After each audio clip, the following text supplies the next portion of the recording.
La madrugada del 16 de abril de 1997, lejos de los foros de televisión, lejos de las cámaras que controló durante décadas, Emilio Azcárraga Milmo respiraba con dificultad a bordo de un yate en aguas extranjeras. El hombre al que México llamaba el Tigre, el dueño de la imagen, del silencio y del miedo, estaba muriendo sin público. ¿Por qué el hombre más poderoso de la televisión latinoamericana no murió en su país? ¿Qué huía en esos últimos días? ¿De la enfermedad o de un secreto que ni su esposa ni sus hijos pudieron perdonarle jamás? Porque detrás del imperio había una familia rota, 4 mujeres marcadas y un final que nunca fue contado completo.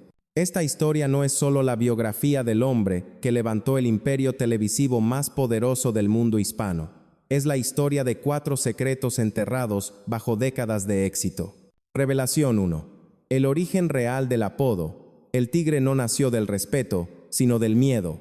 Ejecutivos, artistas e incluso miembros de su propia familia aprendieron que contrariarlo tenía consecuencias. Revelación 2. Detrás de sus 4 matrimonios, con mujeres cada vez más jóvenes y mediáticas, se escondía un patrón de control absoluto, celos extremos y humillaciones privadas que nunca aparecieron en las revistas. Revelación 3. Sus hijos crecieron dentro de un palacio de privilegios, pero también de silencios. La sucesión del imperio no fue una transición natural, sino una batalla emocional marcada por favoritismos, resentimientos y decisiones tomadas a espaldas de la familia.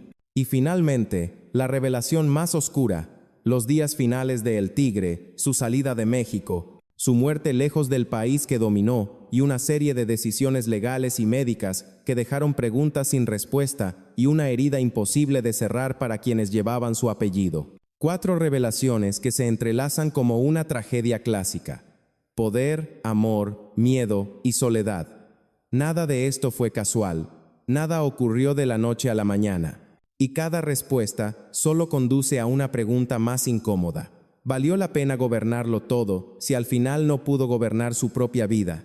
Emilio Azcárraga Milmo nació el 6 de septiembre de 1930 en San Antonio, Texas, en una familia donde el poder no era una aspiración, sino una herencia. Su padre, Emilio Azcárraga Vidaurreta, ya había comprendido antes que nadie el valor político y económico de la radio y la televisión en México, y desde muy temprano convirtió los medios en un instrumento de influencia nacional. Emilio creció entre oficinas, contratos, reuniones con políticos y empresarios. No conoció la escasez ni la duda, pero sí aprendió una lección silenciosa: el control lo era todo. La familia Azcárraga no solo acumulaba riqueza, acumulaba decisiones. Mientras otros niños jugaban, él observaba. Mientras otros soñaban, él era entrenado para mandar. Su educación transcurrió entre México y Estados Unidos, rodeado de privilegios, pero también de una exigencia implacable: no fallar, no dudar, no mostrar debilidad. Desde joven entendió que el apellido pesaba más que cualquier título académico y que la continuidad del imperio familiar dependía de su capacidad para imponer respeto. La muerte de su padre en 1972 no fue solo una pérdida personal. Fue el momento en que Emilio heredó una maquinaria gigantesca que exigía mano dura para sobrevivir en un país marcado por la política, la censura y los acuerdos en la sombra. Televisa no era aún el monstruo absoluto que llegaría a ser, pero ya era un poder que debía defenderse todos los días. En ese contexto, Emilio moldeó su carácter. Distante, calculador, dominante. No se le enseñó a amar, se le enseñó a gobernar. Y así, antes incluso de enamorarse, de formar una familia o de tener hijos, Emilio Azcárraga Milmo ya estaba atrapado en una lógica que lo acompañaría hasta el final de sus días. En su mundo, quien no controlaba, perdía. Y perder nunca fue una opción. La infancia y juventud de Emilio Azcárraga Milmo no estuvieron marcadas por carencias materiales, pero sí por una presión constante que moldeó su personalidad desde muy temprano. Crecer como heredero de uno de los hombres más influyentes de México significaba vivir bajo una expectativa permanente, no equivocarse, no titubear, no parecer débil. En casa, el afecto nunca fue explícito, el respeto se imponía y el silencio era una forma de disciplina. Emilio aprendió pronto a observar más de lo que hablaba, a medir cada gesto y a entender que el poder no se ejercía con gritos, sino con decisiones frías y oportunas. Mientras estudiaba en colegios privados y viajaba entre México y Estados Unidos, fue testigo de cómo su padre negociaba con políticos, artistas y empresarios, y comprendió que la televisión no era solo entretenimiento, sino una herramienta capaz de moldear conciencias. Esa idea se incrustó en su mente como una obsesión. Durante su juventud, Emilio no fue un rebelde ni un bohemio, fue un aprendiz silencioso del control. Prefería las salas de juntas a las fiestas, las conversaciones estratégicas a las confidencias emocionales. Sus compañeros lo describían como reservado, elegante, distante, alguien que escuchaba con atención, pero nunca revelaba sus verdaderas intenciones. Con el tiempo, esa distancia se transformó en una coraza. A diferencia de otros jóvenes de su generación, no buscaba aprobación, buscaba obediencia. Entendió que el miedo era una moneda más estable que el cariño, y que, en un país donde la política y los medios se entrelazaban peligrosamente, sobrevivía quien imponía su voluntad antes de que otros lo hicieran.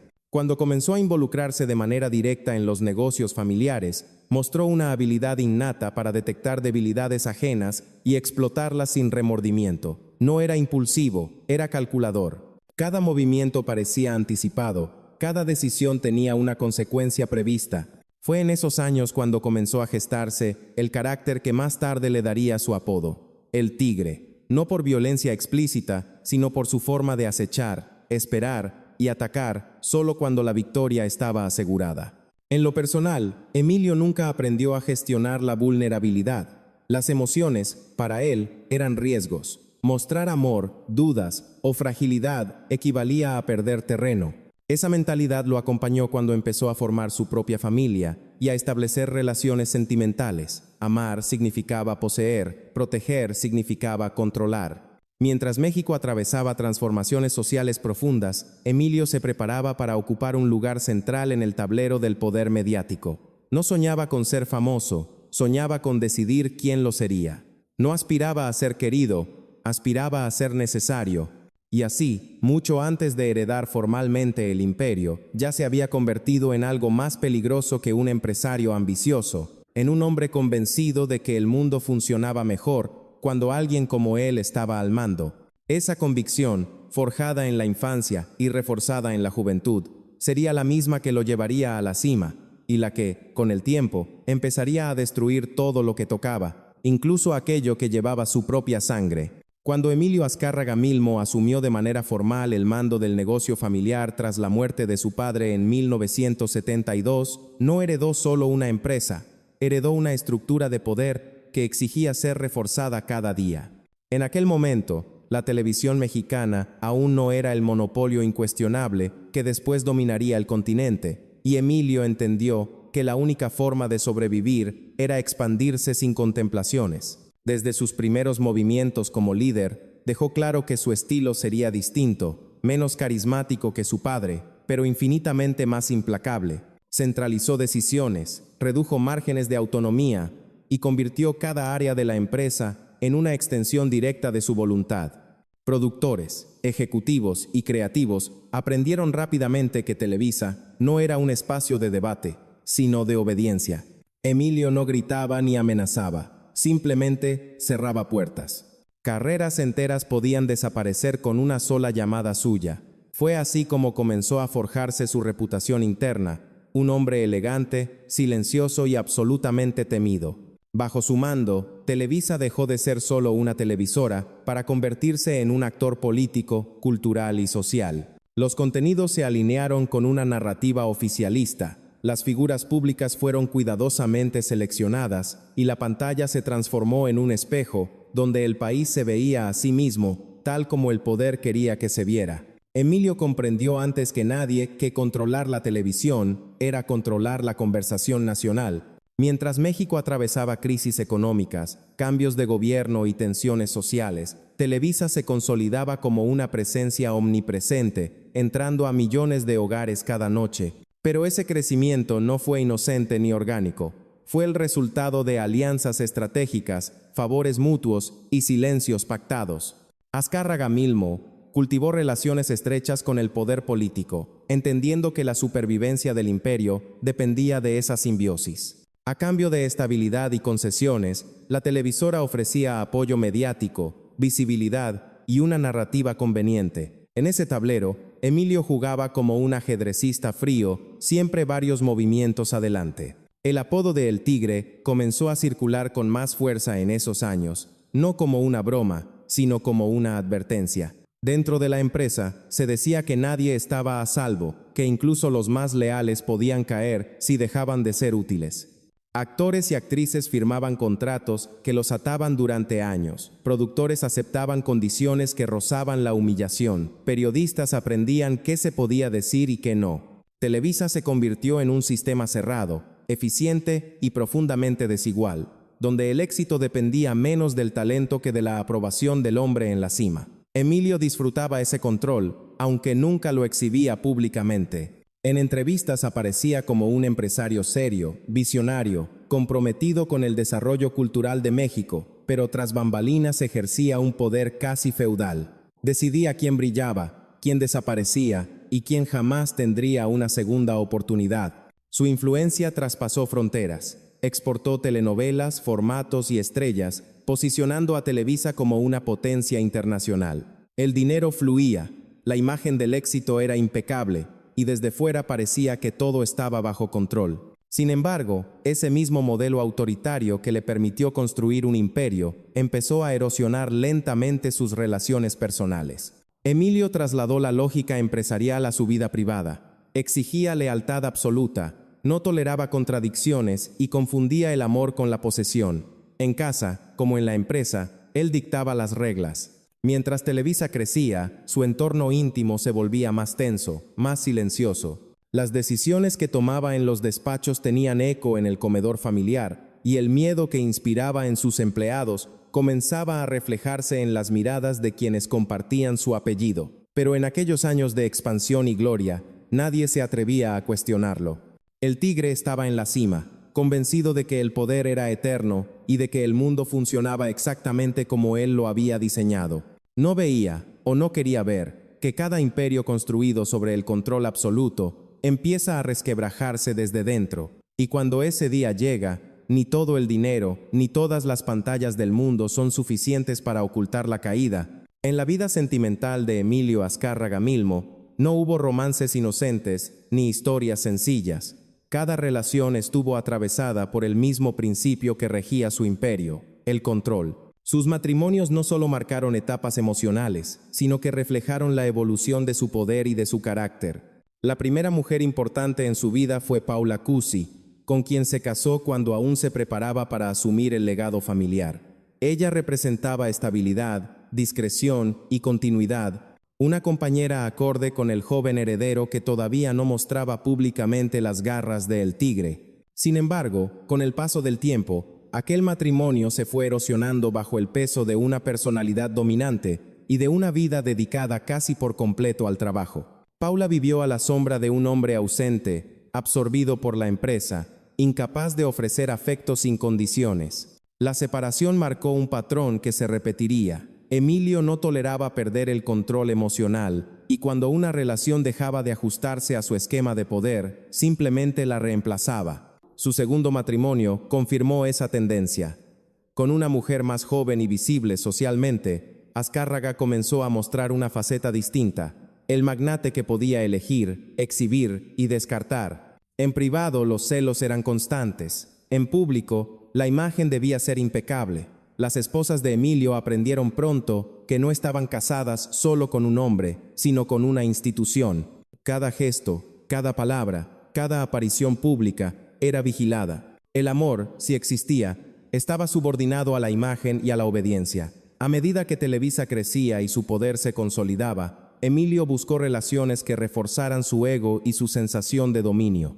Así llegó uno de los episodios más comentados de su vida sentimental, su relación y posterior matrimonio con Adriana Abascal, ex Miss México, décadas más joven que él. La diferencia de edad fue tema de conversación constante, pero detrás del escándalo mediático se escondía una dinámica mucho más compleja. Para Emilio, Adriana representaba juventud, belleza y validación pública. Para ella, él era el hombre más poderoso del país, capaz de abrir cualquier puerta. Pero esa relación, lejos de ser un cuento de hadas, estuvo marcada por un desequilibrio absoluto. Emilio imponía horarios, compañías, decisiones. Adriana vivía rodeada de lujos, pero también de restricciones. El matrimonio se convirtió en un espectáculo permanente, observado por la prensa y comentado en voz baja por quienes conocían la verdadera naturaleza del vínculo. Los celos de El Tigre eran legendarios. Cualquier gesto podía interpretarse como una amenaza, cualquier independencia como una traición.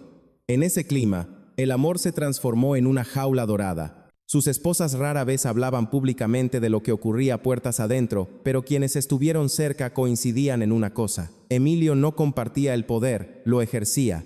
Cada separación dejaba cicatrices, pero también reforzaba su convicción de que la vulnerabilidad era un error. Además de sus matrimonios oficiales, Azcárraga mantuvo relaciones extramaritales que nunca fueron del todo ocultas. En el mundo que él controlaba, el silencio se compraba y la discreción se imponía. Las amantes existieron, pero siempre en segundo plano, siempre subordinadas a su agenda y a su voluntad. Ninguna podía aspirar a cambiarlo ni a humanizarlo. Mientras tanto, sus hijos observaban. Crecieron viendo desfilar mujeres por la vida de su padre, aprendiendo que el afecto era inestable y que el amor podía ser reemplazado como un contrato vencido. Esa educación emocional tuvo consecuencias profundas. Emilio confundía protección con posesión y autoridad con cariño, y transmitió ese modelo a su entorno más íntimo. Con el paso de los años, sus relaciones sentimentales se volvieron más tensas, más frágiles. La diferencia de edad, la enfermedad incipiente y el desgaste emocional comenzaron a pasar factura. Las discusiones se volvieron más frecuentes, el aislamiento más evidente. Las mujeres que alguna vez compartieron su vida entendieron, cada una a su manera, que amar a El Tigre significaba renunciar a una parte de sí mismas. No hubo finales felices. Hubo acuerdos, separaciones discretas, silencios comprados y heridas que nunca cicatrizaron del todo. Y aunque Emilio jamás admitió públicamente ningún error, en la intimidad comenzó a aparecer una sombra que lo acompañaría hasta el final. La certeza de que había conquistado el mundo, pero había fracasado en lo más básico. Sus matrimonios no lo salvaron de la soledad. Al contrario, la hicieron más evidente. Rodeado de mujeres, de lujo y de poder, El Tigre empezó a enfrentar una verdad incómoda. Nadie se le acercaba por amor, sino por miedo, conveniencia o admiración interesada. Esa realidad, que nunca aceptó en voz alta, se reflejaba en su carácter cada vez más duro y en su necesidad constante de reafirmar su dominio.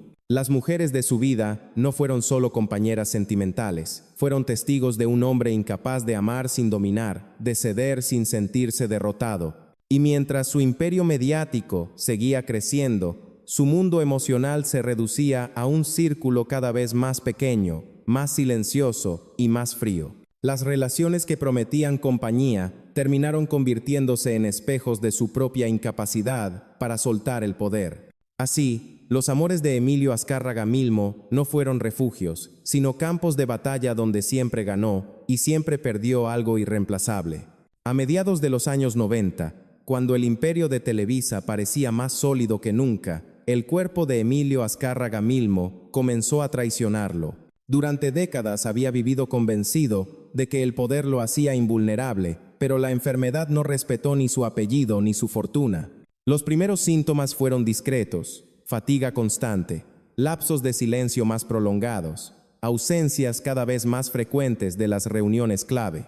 En privado, los médicos ya hablaban de un padecimiento grave, un tumor cerebral que avanzaba lentamente, minando su energía y su lucidez. Para un hombre que había construido su identidad sobre el control absoluto, aceptar la fragilidad física era impensable.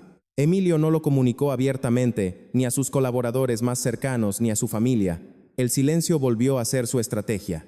Mientras Televisa seguía funcionando como una maquinaria perfectamente aceitada, su líder comenzaba a retirarse, primero de manera parcial, luego casi total. Las decisiones ya no pasaban exclusivamente por él, aunque nadie se atrevía a decirlo en voz alta. En ese vacío, las tensiones familiares se intensificaron. Sus hijos, especialmente Emilio Azcárraga Gin, empezaron a asumir responsabilidades mayores, pero no como parte de una transición ordenada, sino como una necesidad urgente. El Tigre observaba desde la distancia, desconfiado incapaz de soltar del todo las riendas. Cada decisión tomada sin su aprobación era vivida como una amenaza, como una traición silenciosa. En casa, el ambiente se volvió aún más tenso. La enfermedad lo hizo más irritable, más celoso de su autoridad, más consciente de que el tiempo se agotaba. Las discusiones se multiplicaron, los silencios se hicieron más largos, y el afecto, ya escaso, prácticamente desapareció. Emilio comenzó a aislarse, rodeándose solo de un círculo mínimo de confianza, alejándose incluso de quienes habían compartido su vida durante años. El miedo a mostrarse débil lo llevó a esconderse detrás del lujo, viajando, cambiando de residencia, evitando el contacto con la prensa y con el público. Para el país, el tigre seguía siendo una figura omnipotente. Para su familia, era un hombre cada vez más inaccesible, atrapado en su propio cuerpo. En esos meses, la pregunta de la sucesión se volvió inevitable. ¿Quién heredaría realmente el poder? ¿Sería una continuidad natural o una imposición de último momento? Emilio intentó controlar ese proceso como había controlado todo lo demás, pero la enfermedad avanzaba más rápido que sus planes. Las decisiones se tomaban a contrarreloj, muchas veces sin consenso, dejando heridas abiertas que jamás cicatrizarían. El aislamiento no solo fue físico, también emocional. El hombre que había exigido lealtad absoluta se encontró rodeado de personas que lo obedecían, pero ya no lo comprendían. Las visitas se volvieron protocolarias, las conversaciones breves, cargadas de tensión.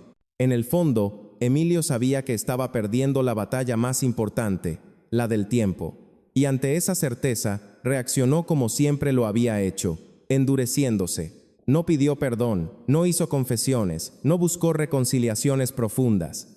Prefirió mantener la imagen del tigre hasta el final, aunque eso significara morir solo. Su salida de México, en los últimos meses de vida, no fue un viaje casual ni turístico, fue una huida simbólica. Lejos del país que dominó, lejos de la empresa que construyó, Emilio Azcárraga Milmo enfrentó sus últimos días sin el aplauso ni el temor que lo habían acompañado durante décadas. El imperio seguía en pie, pero el emperador ya estaba ausente. Y en ese silencio final, comenzaron a gestarse los resentimientos, las culpas y las preguntas que marcarían para siempre a su familia. Porque cuando el poder desaparece, lo único que queda es la memoria. Y la memoria, a diferencia de la televisión, no puede ser editada. La muerte de Emilio Azcárraga Milmo ocurrió el 16 de abril de 1997, lejos de México, lejos de los estudios que había controlado como un reino personal, y lejos también de la imagen pública que durante décadas había construido con obsesiva precisión. Murió en el extranjero, oficialmente a causa de complicaciones derivadas de su enfermedad, pero ese dato, por sí solo, nunca fue suficiente para cerrar la historia.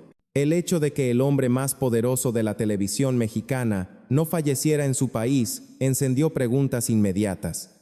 Revelación 1. El apodo de El Tigre no fue un homenaje a su fuerza, sino una descripción de su forma de ejercer el poder. Como el animal, acechaba en silencio, atacaba sin aviso y no dejaba sobrevivientes profesionales a su paso. Ese miedo, documentado por colaboradores y ejecutivos, fue real y estructural, y se mantuvo incluso cuando su salud ya estaba quebrada. Revelación 2. Sus matrimonios, vistos desde fuera como historias de lujo y glamour, fueron en realidad relaciones marcadas por una asimetría absoluta. Las mujeres que compartieron su vida nunca fueron socias emocionales, sino extensiones de su imagen pública, y cuando dejaron de encajar en ese molde, fueron apartadas con la misma frialdad con la que se rescinde un contrato. Revelación 3. La sucesión no fue un acto natural de confianza en sus hijos, sino una transición forzada por la enfermedad. Emilio Azcárraga Gin asumió el liderazgo en medio de tensiones, silencios y decisiones tomadas sin diálogo real, heredando no solo el imperio, sino también las fracturas emocionales que su padre dejó sin resolver. Y finalmente, la revelación más oscura. Los últimos días de El Tigre estuvieron rodeados de un hermetismo absoluto. Su salida de México, el manejo privado de su estado de salud y las decisiones legales tomadas en ese periodo generaron una distancia definitiva con parte de su familia. No hubo despedidas públicas, no hubo reconciliaciones profundas, no hubo palabras finales que cerraran las heridas. Para algunos, ese final fue coherente con toda su vida.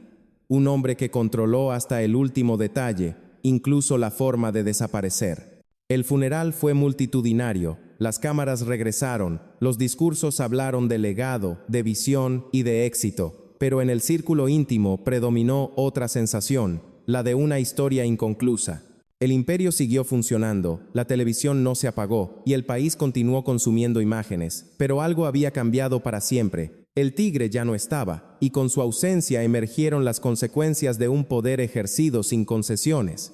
Su historia deja una pregunta incómoda, pero necesaria. ¿Qué queda cuando el miedo se va? Emilio Azcárraga Milmo construyó un reino que sobrevivió a su muerte, pero no pudo construir vínculos que sobrevivieran a su carácter. Gobernó pantallas, manipuló silencios y moldeó la cultura popular de una nación, pero no supo o no quiso aprender el lenguaje más simple y más difícil de todos, el del afecto sin condiciones. Su vida es una advertencia envuelta en éxito. El poder absoluto puede comprar obediencia, pero jamás garantiza amor. Y cuando el telón cae, ni siquiera el hombre que lo controló todo puede editar su propio final. La historia de Emilio Azcárraga Milmo no es solo la de un empresario exitoso, sino la de un hombre que confundió poder con amor y control con respeto. El tigre gobernó pantallas, decidió destinos y moldeó la imaginación de millones, pero al final quedó prisionero de su propio carácter. Su vida nos deja una lección incómoda. Ningún imperio, por grande que sea, puede llenar el vacío que deja la ausencia de afecto y reconciliación. Si esta historia te hizo reflexionar, suscríbete, dale like y acompáñanos en este canal donde revelamos las verdades ocultas detrás de los apellidos más poderosos. Porque aquí, la fama nunca cuenta toda la historia.